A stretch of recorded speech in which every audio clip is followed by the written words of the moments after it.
नमस्कार।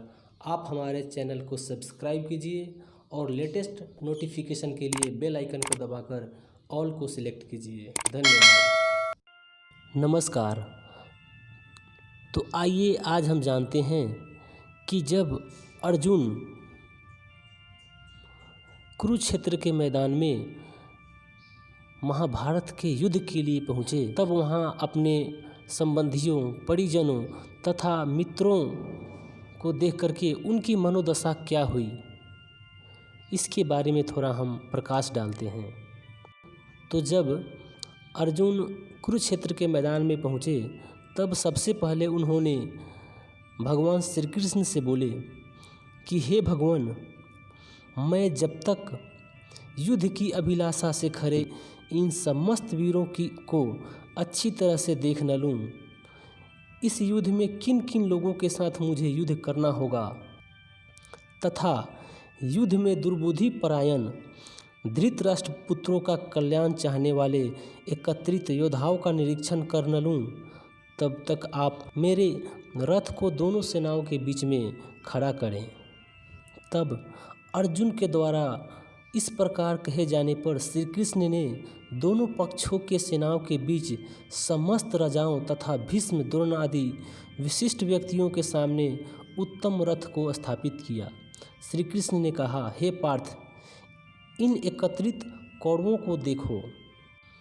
उसके बाद अर्जुन ने दोनों सेनाओं में उपस्थित अपने पिता के भाइयों, पितामहों, आचार्यों, मामा, भाइयों, पुत्रों, पौत्रों, सखा, ससुरों तथा और भी अन्य रिश्तेदारों को देखा।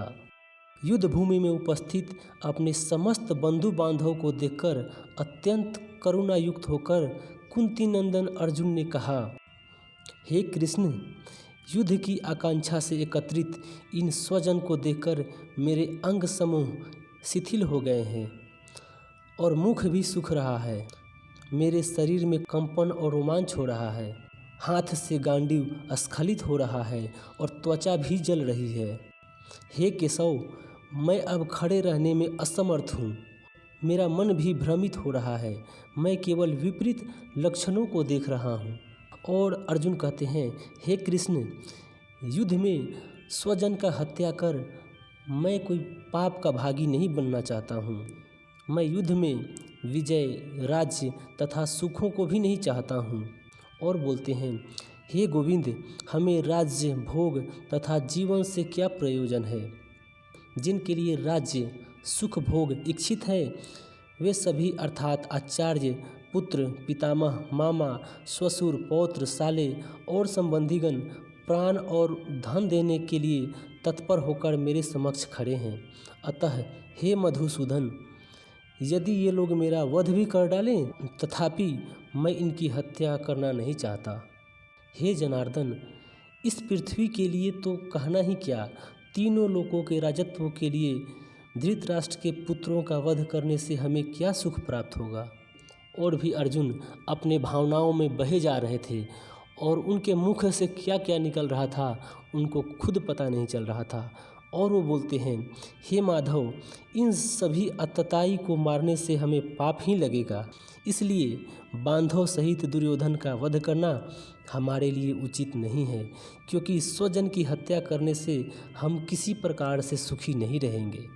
और भी अर्जुन बोलते हैं, हे जनार्दन, राज्य के लोभ से भ्रष्ट बुद्धि होकर दुर्योधन आदि वंशनाश से उत्पन्न दोष तथा मित्र द्रोह से उत्पन्न पाप को नहीं देख रहे हैं, परंतु इससे जानने वाले हम लोगों का इन दोषों से निवृत्त होने के लिए क्यों नहीं विचार करना चाहिए। हे कृष्ण, अधर्म के द्वारा कुल की अभिभूत होने पर कुल स्त्रियां भ्रष्ट हो जाती हैं। हे वृष्णिवंशी, स्त्रियों के भ्रष्ट होने से वर्ण संकर की उत्पत्ति होती है। कुल घातियों के इन सभी दोषों के द्वारा सनातन जाति धर्म तथा कुल धर्म विलुप्त हो जाते हैं।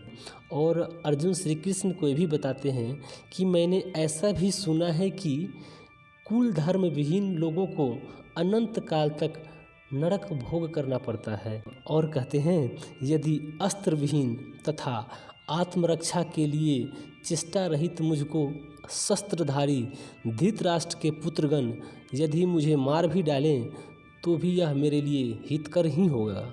श्री कृष्ण से ऐसा कहते हुए धनुर्धारी अर्जुन के शब्द लड़खड़ाने लगे।